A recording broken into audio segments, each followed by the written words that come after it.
কত বড় মুত্তাকি ছিলেন সাইয়েদনা ওমরে ফারুক। মদিনার সমাজে কয়জন মুনাফিক ছিল বিশ্বনবী ছাড়া কেউ বলতে পারতেন না। বিশ্বনবী কোন সাহাবীকে মুনাফিকদের লিস্ট দিয়ে যান নাই, একজন সাহাবী ছাড়া। দেখি কেউ বলতে পারেন কিনা ওই সাহাবীর নাম কি নাম? হুযায়ফা ইবনুল ইয়ামান রাদিয়াল্লাহু তাআলা আনহু। ওনাকে বলা হতো সাহিবু সিররি রাসূলিল্লাহ, আল্লাহ রাসূল সাল্লাল্লাহু আলাইহি ওয়াসাল্লামের গোপন তথ্যের ধারক বাহক। সুবহানাল্লাহ পড়বেন না?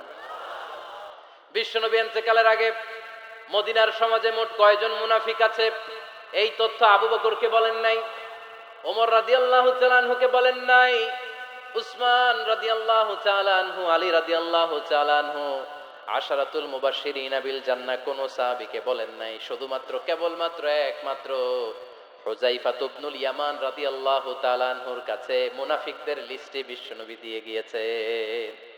সুবহানাল্লাহ পড়েন। মদিনায় কারা কারা মুনাফিক কেউ জানতো না হুযায়ফা ছাড়া। কে ছাড়া? নামটা আজকে মুখস্থ করেন, যাতে অন্য কোনো ওয়াজে কেউ জিজ্ঞেস করলে বলতে পারেন। মুনাফিকদের লিস্ট যে সাহাবীর কাছে বিশ্বনবী দিয়ে গিয়েছিলেন, সাহাবীর নাম কি? নাম নামটা কেমন লাগে? ভাল লাগে?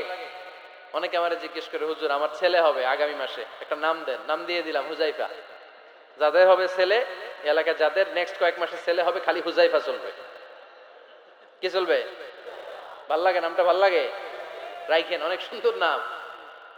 উনি জানতেন মুনাফিক কারা। দেখেন ওমরে ফারুকের তাকওয়ার লেভেলটা কত হাই।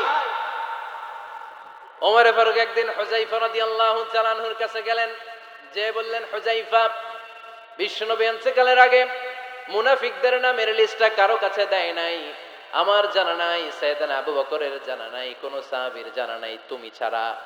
আমি তোমার কাছে জানতে চাই, আমি ওমরের নামটা ওই মুনাফিকদের খাতায় আছে কিনা আমার একটু বলো। আমার ওমরের নামটা ওই মুনাফিকদের লিস্টিতে একটু আছে কিনা, নামটা একটু বলো। যদি থাকে আমি ভালো হয়ে যাব, আমি নেফাকি দূর করে পাক্কা মুমিন হতে চাই। আমার নাম যদি মুনাফিকের লিস্টে থাকে আমি তো শেষ। হুযায়ফা চোখের পানি ছেড়ে দিয়ে বলে, আমিরুল মুমিনিন, কেমন প্রশ্ন করলেন আপনি? আপনি বিশ্বনবীর শ্বশুর, এই উম্মতে আপনার পজিশন 3 নাম্বার। আপনারে মুনাফিকরা ভয় পায়, শয়তান আপনারে ভয় পায়।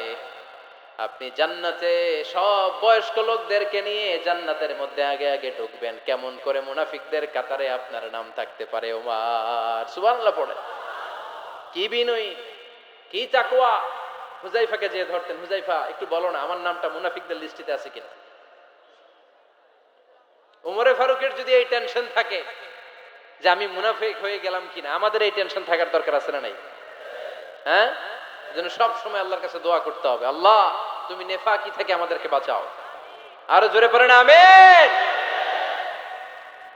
আপনারা ওঠা বসা শুরু করলেন কেন? অনেক রাত হয়ে গেছে তাই? হ্যাঁ, শেষ করে দেই তাহলে না? যে অনেকের কষ্ট হচ্ছে মনে হচ্ছে। হ্যাঁ, এক নম্বরে যাচ্ছে এইটা, এইটা সব মুখস্থ দেখি। হ্যাঁ, 1 নাম্বার, 2 নাম্বার, 3 নাম্বার। 1 নাম্বার হইল পেশাবখানা, 2 নাম্বার পায়খানা, 3 নাম্বার নাকি এইটা?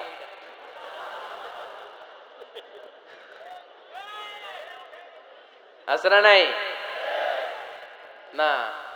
সিগারেট কোন মুসলমান খেতে পারে? সিগারেট হয় টোবাকো প্ল্যান্টস থেকে, তামাক পাতা। ফরিদপুরে চাষ হয় নাকি? হয়। কোন থানায় হয় বেশি? হ্যাঁ, তামাক ক্ষেত যারা দেখছেন, কোনো বেড়া লাগানো লাগে? কারণ ছাগলেও মুখ দেয় না। তো যেটা ছাগলে খায় না, এটা কোনো মুমিন বান্দা খাইতে পারে? তো খান কেন এগুলো, পচা জিনিস?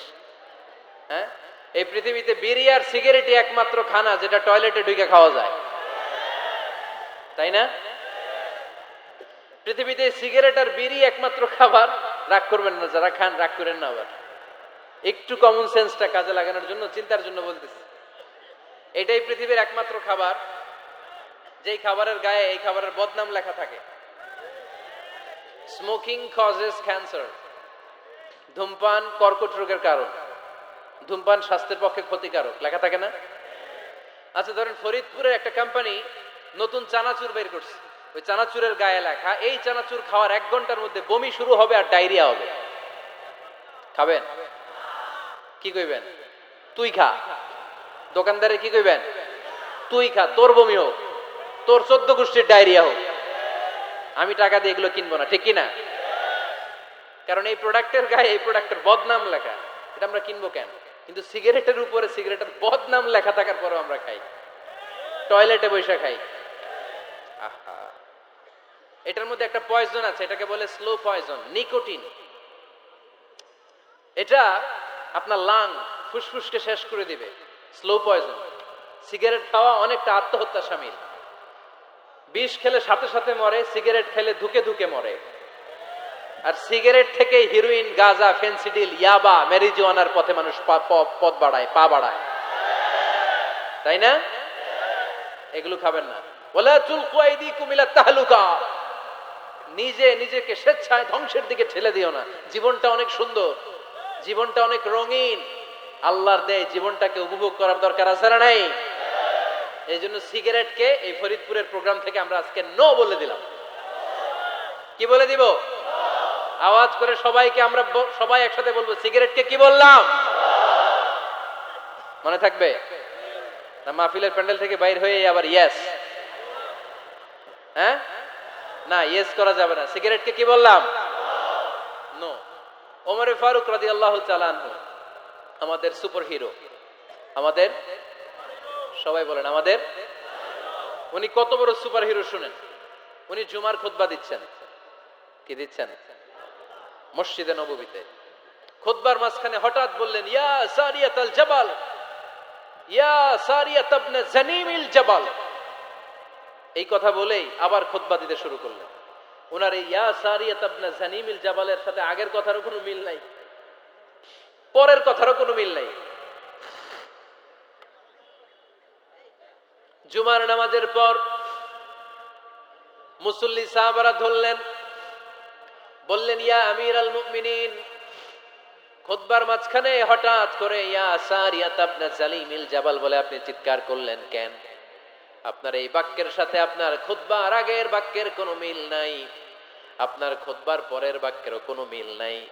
এই কথা আপনি কারে বললেন? কারে উদ্দেশ্য করে বললেন? এই কথার তাৎপর্য কি আমাদেরকে বুঝিয়ে বলেন।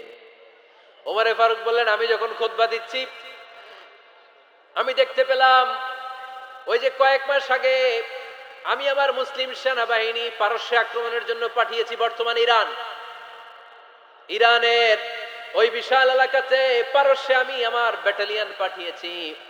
আমি হঠাৎ করে দেখতে পেলাম আমার মুসলিম বাহিনীর সেনাপতি যুদ্ধের এক পর্যায়ে তার ডানে আছে উপত্যকা, বায়ে আছে পাহাড়, সে পাহাড়ি রাস্তা ছেড়ে দিয়ে উপত্যকার দিকে যেতে শুরু করেছে। আমি দেখতে পেলাম আমার মুসলিম বাহিনী যদি উপত্যকার দিকে ছুটে বেড়ায়, কাফির মুশরিকরা আমার মুসলিম বাহিনীকে কচুকাটা করে ফেলবে। তাই আমি এখান থেকে তাদেরকে কমান্ড দিয়ে বলেছি, ইয়া সারিয়াতাল জাবাল, উপত্যকার দিকে নয় পাহাড়ের দিকে যাও, তাহলেই তোমাদের বিজয় নিশ্চিত হয়ে যাবে। উপত্যকার দিকে যেও না, ইলাল জাবাল, ইলা সারিয়াতিল জাবাল, পাহাড়ের দিকে ছোট। সাহাবারা অবাক, ঘটনা কি? উনি বসে আছেন মদিনায় মসজিদে নববীর মিম্বারে দাঁড়িয়ে, উনি যদি ইয়া সারিয়াতাল জাবাল বলে, এটা কি ইরানে যাবে নাকি? ও মিয়া, তখনকার সময়ে বর্তমানের মতো মোবাইল ছিল নাকি? ইন্টারনেট ছিল নাকি? কিছু ছিল? খালি মুখে আমি যদি বলি ইয়া সারিয়াতাল জাবাল, এটা ইরানে যাবে? ইন্ডিয়ায় যাবে? ঢাকায় তো যাবে, ফরিদপুর শহরেই তো বসবে না, ঠিক কিনা? কিন্তু এটা আমিরুল মুমিনিন বিশ্বাসী সাহাবারা বিশ্বাস করে নিল। কিছু মুনাফিক ছিল, এরা কয় না, ঝামেলাস, এটা তো সম্ভব না। এক কাজ করি, এই সেনাপতি যখন বিজয়ী বেশে মদিনায় ফিরে আসবে আর আমরা ধরবো। এরা দিন গুনতে লাগলো, এই সেনাপতি মুসলিম বাহিনী নিয়ে পারস্য জয় করে কবে ফিরে আসবে। এই মুনাফিকের দলগুলো কখনো সেনাবাহিনীকে অভ্যর্থনা জানাতে যেত না, কিন্তু এইবার সবার আগে মদিনার উপকণ্ঠে যে সেনাপতিদেরকে অভ্যর্থনা জানানোর জন্য ফুল নিয়ে রেডি, ফুল নিয়ে দাঁড়ায়। সেনাপতি ঢুকার সাথে সাথে ধরছে, এই সেনাপতি কোত্থেকে আসছে? কয় পারস্য জয় করে আসছি। কয় এমন এমন দিন, জুমার দিন দুপুর বেলা যুদ্ধের মাঝখানে আমিরুল মুমিনিনের কণ্ঠের কোন কথাবার্তা শুনছো নাকি? সেনাপতি অবাক, কয় তোমরা জানলা কেমনে? শুনছি তো। সুবহানাল্লাহ পড়বেন না? আমরা যুদ্ধে একটা ভয়ঙ্কর অবস্থার মধ্যে ছিলাম। পেছন থেকে শত্রুরা আমাদেরকে আক্রমণ করতে শুরু করে দিল। ডানে যাব না বায়ে যাব, সামনে যাব নাকি পেছনে যাব, রাস্তা খুঁজে পাচ্ছি না। ডান দিকে ছিল আমাদের উপত্যকার রাস্তা, বাঁ দিকে ছিল পাহাড়ি পথ। আমরা সোজা পথ হবে মনে করে উপত্যকার দিকে ছুটতে আরম্ভ করলাম। হঠাৎ করে আমিরুল মুমিনিনের কণ্ঠ বজ্র কণ্ঠে আমার কানের মধ্যে ভেসে আসলো। আমার মনে হলো আমিরুল মুমিনিন কেমন যেন আমাকে কমান্ড দিচ্ছেন আর বলছেন, ইয়া সারিয়াতাল জাবাল, ডান দিকে উপত্যকার পথে নয়, তাড়াতাড়ি পাহাড়ের দিকে সৈন্যবাহিনী নিয়ে উঠে যাও। পাহাড়ের দিকে, ডানে না। This is wrong track and this is the right track. ওই দিন যদি ওমরে ফারুকের ওই গাইডলাইন, আমিরুল মুমিনিনের কমান্ড যদি আমি না শুনতাম, আজকে বিজয়ের বেশে ফিরতেও পারতাম না, আমাদের চেহারাও তোমরা দেখতে পেত না। ওমরে ফারুকের ওই কমান্ড, ওই গাইডলাইন অদৃশ্য থেকে শোনার কারণে এই পারস্যের মধ্যে আমাদেরকে সেই যুদ্ধে বিজয় দান করেছে কে? দিস ইজ ওমরে ফারুক, দিস ইজ ওমরে ফারুক। বিশ্বনবী বলতেন, ওমর, মা লাকিয়াকা শাইতানু সালিকান ফাজ্জান ইল্লা সালাকা ফাজ্জান গায়রা ফাজ্জিক। ওমর, শয়তান ইবলিস যদি তোমার কোনো রাস্তা দিয়ে হাঁটতে দেখে, শয়তান ওই রাস্তা রেখে দিয়ে অন্য রাস্তা দিয়ে হাঁটে। সুবহানাল্লাহ। বাড়িতে যায় বললেন, কে বলতেছে? বিশ্বনবী। কার ব্যাপারে? ওমরে ফারুকের ব্যাপারে। শয়তান যদি দেখে যে ওমরে ফারুক এই রাস্তা দিয়ে হাঁটতেছে, শয়তান ওই রাস্তা রেখে দিয়ে অন্য রাস্তা দিয়ে হাঁটে। সুবহানাল্লাহ পড়েন। রাত্রিবেলা আমরা আমাদের বাচ্চা ছেলে মেয়েদেরকে যখন খাওয়াই, বাচ্চারা খেতে চায় না, এরকম হয় আপনাদের ফরিদপুর এলাকায়? হ্যাঁ, এই এলাকায় হয় নাকি? খেতে চায় না বাচ্চারা, এই চকলেট দেখায়া, এই মিনা কার্টুন দেখায়া, এইটা সেইটা, এগুলো সেগুলো বলে, গল্প টল্প বলে ভুলায়া খাওয়ানো লাগে, তাই না? তারপরও খায় না। আমারও ছোট মেয়ে আছে, খেতে চায় না, এইটা সেইটা এমনি সেমনি খাওয়ানো লাগে। তো শেষে না পেরে মা বাবা বলতে বাধ্য হয়, ওই যে ভূত আসতেছে, ভূত, তাড়াতাড়ি তাড়াতাড়ি খাও, নাহলে যে ভূত ধরবে তোমারে। ওই যে বাঘ আসতেছে, বাঘ, তাড়াতাড়ি খাইলে নাহলে বাঘে কামড়াবে। বলি না আমরা? আপনারা কি বলেন? ভূত। আর কি বলেন? হ্যাঁ হ্যাঁ, আচ্ছা।